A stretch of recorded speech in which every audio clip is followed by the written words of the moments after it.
চন্দ্রবিতানের পক্ষ থেকে আপনাদের নমস্কার। আজ আমি কবি শক্তি চট্টোপাধ্যায় বস্তুর গ্রন্থনা থেকে এইভাবে কবিতাটি পাঠ করে শোনাচ্ছি। বস্তুর গ্রন্থনা থেকে বস্তুকেই মুক্তি পেতে হবে।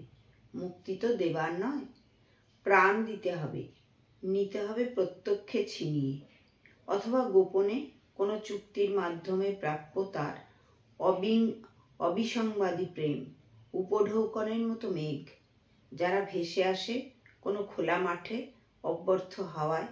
বস্তুর গ্রন্থনা থেকে বস্তুকেই মুক্তি পেতে হবে একদিন, তা না হলে সবই ব্যর্থ।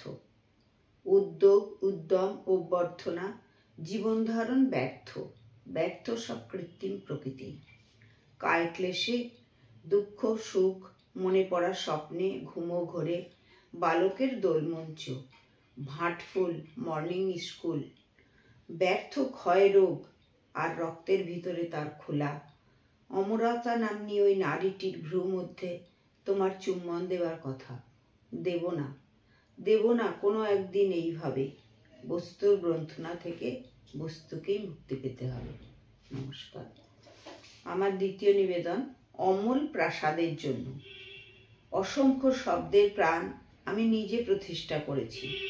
যেমন প্রতিষ্ঠা করে মানুষের মেধার মন্দির। মিস্ত্রি এসে হাতে তার থাকে দীর্ঘতম এক ইঁট, অন্য হাতে কর্ণিকের ধারালো ও সংযত হিংসার প্রতিচ্ছবি। মনে মনে মহলের বিশুদ্ধ প্রতিমা। এইভাবে শব্দ নিয়ে আমি এক প্রাসাদ গড়েছি। যে প্রাসাদে আছে কেউ? শরীরের মতো মহান নিয়ে কেউ আছে নাকি? থাকা যায়? জানি কেউ পারে জানি। কেউ ওপারে বসেই এপারে সুস্থতার সুতো নিয়ে ঘুরিয়ে ওড়ায়। অন্যান্য গ্রাহস্থ করে, খেলাধুলো, প্রকৃতির কাজ সবই করে বিধি মতো।